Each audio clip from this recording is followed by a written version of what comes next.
Bonjour à tous et bienvenue sur Maths et vous au travail. Je suis ravi de vous retrouver pour une nouvelle séquence mathématique. Enfin, nous allons retravailler les mathématiques et nous allons travailler les estimations, les échantillonnages, les intervalles de fluctuation, les intervalles de confiance. L'important, c'est pas d'avoir de mots vulgaires et de rien comprendre, c'est de s'approprier cette notion. Et vous allez voir, c'est très intéressant parce que ces caractères statistiques sont intéressants dans la vie moderne. Vous verrez qu'on voit ça partout. Je vous donnerai des exemples à la fin de cette vidéo.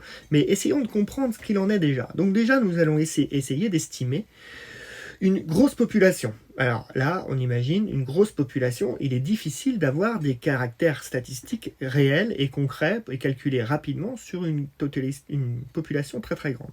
Donc c'est pour ça qu'on va parler d'échantillonnage, d'échantillon. Ça veut dire qu'on va parler d'une partie de cette population. D'accord ? Donc souvent, on va prendre n individus. Donc n individus, c'est la taille de l'échantillon. Donc, je vais mettre en introduction toutes les petites valeurs numériques qu'on va utiliser. Alors, attendez, je vais écrire ça. C'est parti. Donc, on a un échantillon. Donc, n, c'est la taille. C'est la taille de notre échantillon. OK ? On me suit. P, ça va être la proportion. Ça va être la proportion du caractère que l'on souhaite étudier. Donc le caractère quantitatif, qualitatif, un vote, une taille, un âge, une moyenne, c'est le caractère statistique. Ça, c'est la proportion du caractère que l'on souhaite étudier, c'est la proportion que l'on souhaite avoir. Bon, vous allez voir dans un exemple. F, ça va être la fréquence, c'est la fréquence du caractère dans l'échantillon. D'accord ? Donc on va poser un caractère, dans l'échantillon. D'accord ?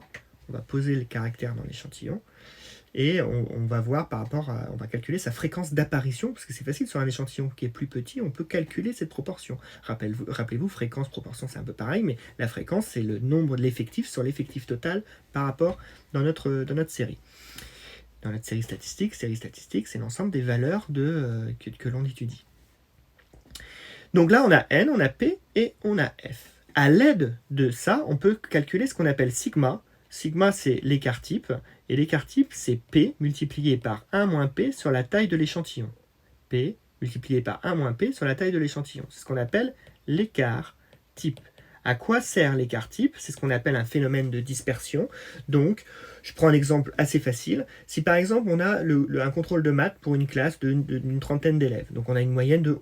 Donc, qu'est-ce qu'on peut dire sur cette moyenne ? On peut dire que la classe, elle est moyenne, parce qu'on a 11. Mais on ne sait pas comment est disposée la classe. Est-ce qu'elle est homogène ? Est-ce qu'elle est hétérogène ? Est-ce que tout le monde se retrouve autour de 11 ou est-ce qu'on est éparpillé entre 6, 7, 8, 11, 15 ? D'accord ?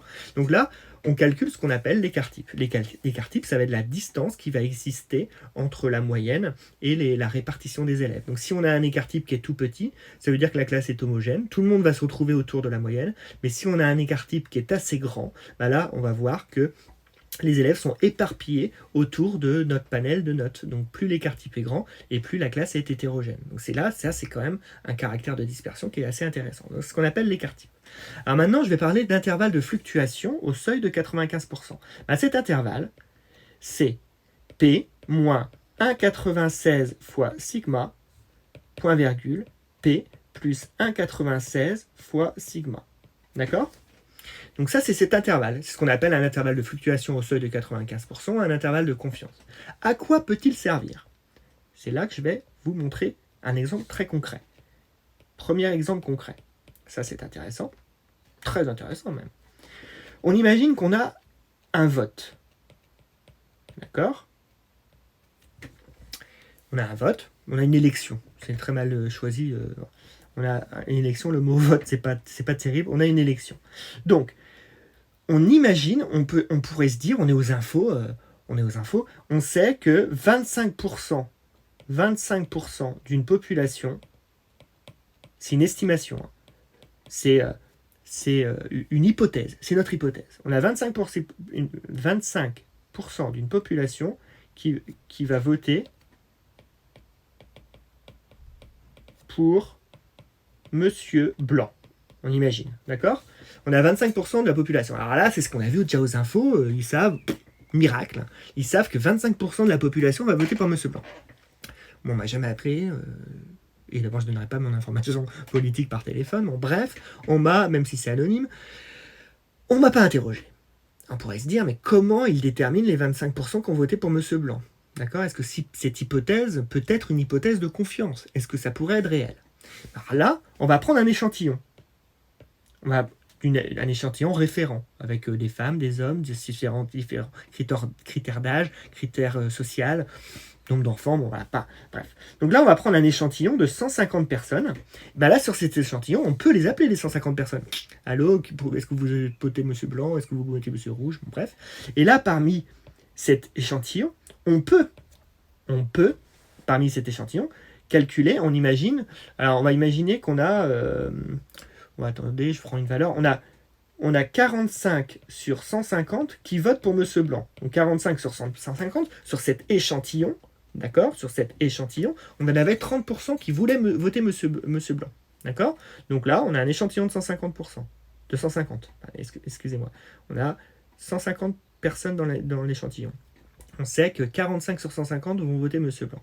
Bah là, on peut calculer ce qu'on appelle l'intervalle de fluctuation au seuil de 95%. On le fait. Donc là, on sait que ça va nous faire P.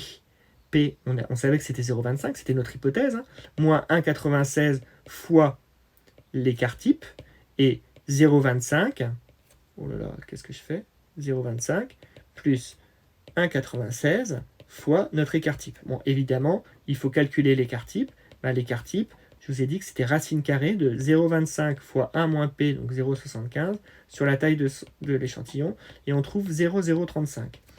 Donc là, facile à calculer, donc là, vous voyez, c'est que de la calculatrice, hein. Vous pouvez faire le programme sur calculatrice, et on va trouver 0,181, point virgule, 0,319. Donc là, on a trouvé notre intervalle de fluctuation au seuil de 95%. Bah, cet intervalle veut dire qu'on a 95% de chance de ne pas se tromper. Bon, évidemment, on n'a pas la réalité à 100%, hein, mais on a quand même 95% de chance de ne pas se tromper. Et on voit que la fréquence de notre échantillon, F, notre fameux 0,30, appartient à I. Et bien là, ça veut dire simplement qu'on peut dire que notre hypothèse de départ est crédible. Notre hypothèse est crédible à 95%. Elle est crédible, on a 25% de la population totale qui va voter pour M. Blanc. Donc vous voyez, sur un échantillon de 150%, pour un échantillon de 150 personnes, on avait trouvé une fréquence d'apparition des votes pour M. Blanc de 30%. En calculant l'intervalle de confiance ou l'intervalle de seuil de 95% avec le caractère que l'on souhaitait, on a vu que cette hypothèse était tout à fait viable. Donc vous voyez, c'est comme ça que l'on détermine des valeurs statistiques dans les sondages. Vous voyez déjà, alors je donne de nombreux exemples, par exemple la crème L'Oréal avec du Q10 qui enlève les rides. Vous voyez, quand on marquait, c'est tout petit marqué dessous, donc c'est sur un échantillon de 1001 personnes. Donc là, c'est pareil. C'est des calculs statistiques. On sait que 95% des cas marchent pour la crème Q10, mais c'est sur un échantillon de 1001 personnes. C'est parce que ça rentrait dans cet intervalle de confiance. Un autre exemple, on imagine, je l'ai déjà expliqué en classe cet exemple-là, mais c'est assez courant. On travaille, par exemple, c'est un travail qui existe, un travail de critères qualité. On arrive dans une entreprise qui produit des conserves de macédoine. Alors, vous savez que une macédoine de conserve, on a des carottes, on peut avoir des navets, on peut avoir des haricots et on peut avoir des petits pois. Tout ça, c'est mélangé. Le problème, c'est qu'il faut bien calibrer ces machines. Donc, sur la boîte, il y est indiqué une certaine proportion. Donc là, c'est ce qu'on imagine, c'est le fameux P. Donc c'est la proportion réelle de ce qui existe dans notre boîte. Donc on a, 45% de carottes, 25% de navets et le reste en petits pois et en haricots. Bref. On va pas s'amuser à calculer tout ce qu'il y a dans toutes les boîtes de conserve. On va prendre un échantillon, on va prendre par exemple 100 grammes, 200 grammes ou 1 kg.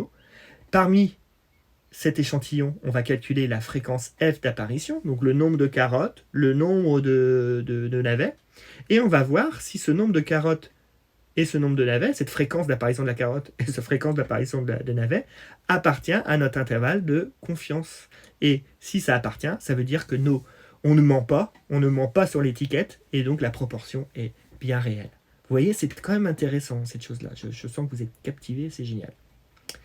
Voilà pour aujourd'hui, pour l'explication. Sur Pronote, vous allez trouver la partie cours en PDF directement. Et vous allez avoir 2 feuilles à faire. Je vous laisse les faire jusqu'à jeudi. Il y aura la correction des exercices jeudi. Et après, on aura des exercices de type bac. Et oui, de type bac, avec des choses, application de la vie réelle. Des boîtes de bonbons mélangées, des votes, et plein d'autres choses, des critères de qualité. Et je vais mettre ça en ligne.